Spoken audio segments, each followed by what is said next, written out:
राधे कृष्ण दोस्तों।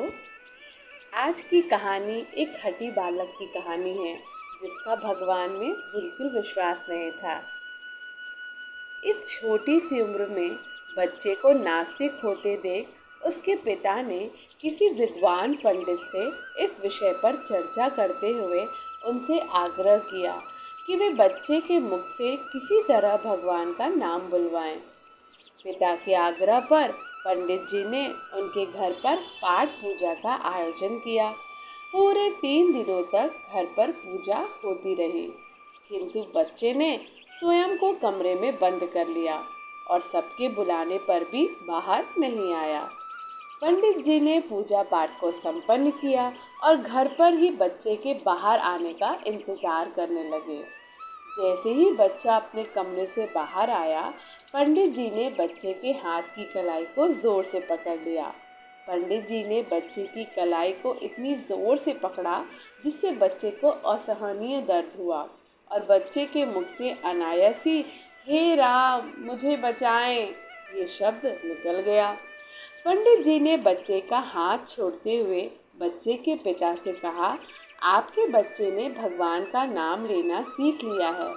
इसी बीच बच्चे ने कहा, आज तो मेरे मुख से ये नाम निकल गया है, आज के बाद ऐसा कभी नहीं होगा।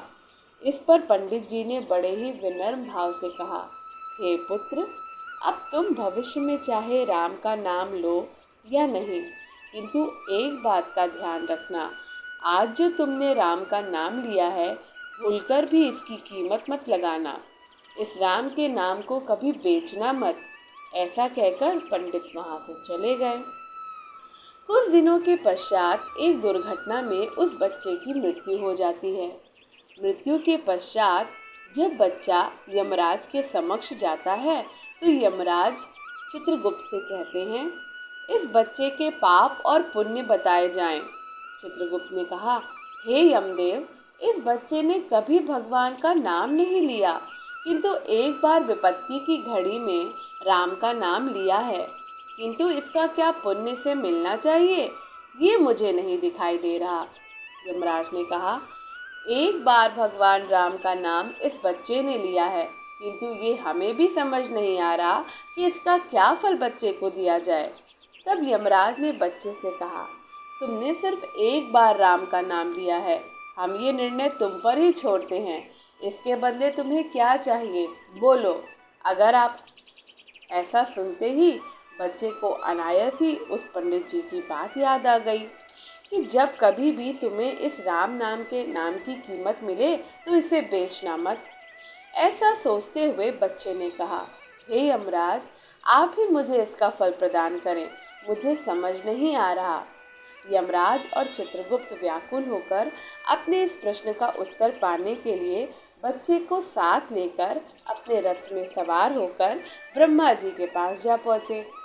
ब्रह्मा जी को सारा वृतांत सुनाया। ऐसा सुन ब्रह्मा जी ने कहा, ये तो हमें भी समझ नहीं आ रहा कि एक बार राम नाम जपने पर बच्चे को क्या पुण्य मिलना चाहिए। अब ब्रह्मा जी भी यमराज, चित्रगुप्त और बच्चे सहित रथ में सवार होकर इस प्रश्न का उत्तर जानने भगवान शिव के पास जा पहुँचे। भगवान शिव भी एक बार राम नाम जपने के फल को लेकर उत्तर देने में थोड़े विचलित होने लगे। अंत में वे भी सभी के साथ रथ में बैठकर भगवान विष्णु के समक्ष जा पहुँचे और सभी ने भगवान विष्णु से पूछा, इस बच्चे ने एक बार राम का नाम लिया है, इसका इसे क्या पुण्य मिलना चाहिए।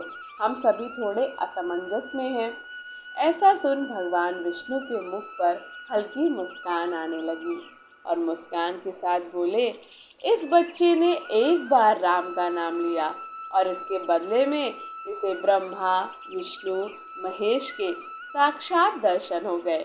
इससे अधिक पुण्य इस जीवन में और भला क्या हो सकता है। तो कैसी लगी आपको ये छोटी सी कथा? अगर पसंद आई हो तो एक कोना कहानिका को सब्सक्राइब कर लीजिएगा और बेल आइकन को प्रेस कर दीजिएगा और कमेंट बॉक्स में लिखना बिल्कुल मत भूलिएगा। राधे कृष्ण।